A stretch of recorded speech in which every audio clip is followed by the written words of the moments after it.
தஞ்சாவூர் மாவட்டத்தில் விபத்தில் காலை இழந்த மாணவர் பற்றி குமுதத்தில் செய்தி வெளியான நிலையில் அதை பார்த்து தனியார் அறக்கட்டளை ஒன்று மாணவரின் கல்விச் செலவுக்கு பணம் வழங்கியுள்ள நிகழ்வு நெகிழ்ச்சியையும் மகிழ்ச்சியையும் ஏற்படுத்தியுள்ளது. தஞ்சாவூர் மாவட்டம் திருவையாறு அருகே உள்ளது கண்டியூர் கிராமம். இந்த கிராமத்தைச் சேர்ந்த சசிகுமார் சத்யா தம்பதியின் மூத்த மகன் சபீர்குமார் 12ஆம் வகுப்பில் அடியெடுத்து வைக்கும் இவருக்கு பள்ளியில் பயிலும் 2 சகோதரிகள் உள்ளனர். தந்தை சசிகுமாருக்கு சரியான வேலை இல்லாத நிலையில் குடும்பத்தை நடத்தவே சிரமப்படும் சூழ்நிலையில் இந்த குடும்பம் உள்ளது.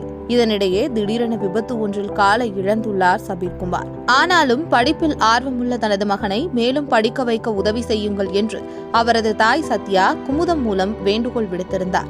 இதை பார்த்த ஜோதி அறக்கட்டளை நிறுவனர் பிரபு ராஜ்குமார் சபீர்குமாரின் கல்வி செலவை ஏற்பதாக கூறி முதல் கட்டமாக 50,000 ரூபாயையும் குடும்பத்திற்கு தேவையான அரிசி, பருப்பு உள்ளிட்ட மளிகை ஜாமான்கள் மற்றும் புத்தாடைகளையும் வழங்கியுள்ளார். பார்த்துட்டு இந்த மாதிரி ஹெல்ப் கேட்டிருந்தீங்க. நானும் தாயின்னு சொல்லி நீங்கள் போட்டிருந்தது ரொம்ப மனசு ரொம்ப பாதிச்சுது. ஏன்னா நானுமே எங்கள் தாய் பேரில் தான் அறக்கட்டளை நடத்திட்டு இருக்கேன். படிப்புக்காக நீங்கள் எவ்வளோ கஷ்டப்பட்டு சொல்லியிருக்கீங்க.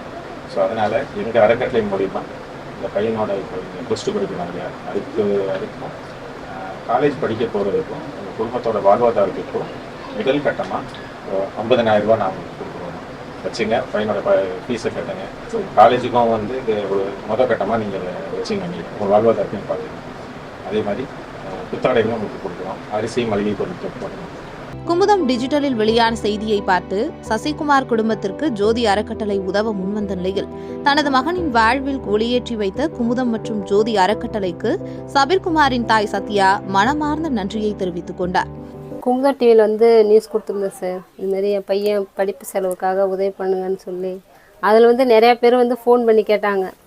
அதில் நிறையா பேர் ஃபோன் பண்ணதில் ஜோதி அறக்கட்டளை மூலயமா எங்களுக்கு படிப்பு செலவுக்கு 50,000 பணமும் அரிசி, மளிகை ஜாமானுங்க, துணிமணிங்க 1 லட்ச ரூபா மதிப்புள்ள பொருள்களை கொடுத்துட்டு இன்னும் மேலே நல்லா படிக்கிறதுக்கு பையனுக்கு படிப்பு செலவு பாருங்கள் அப்படின்னு சொல்லிட்டு போயிருக்கிறாங்க.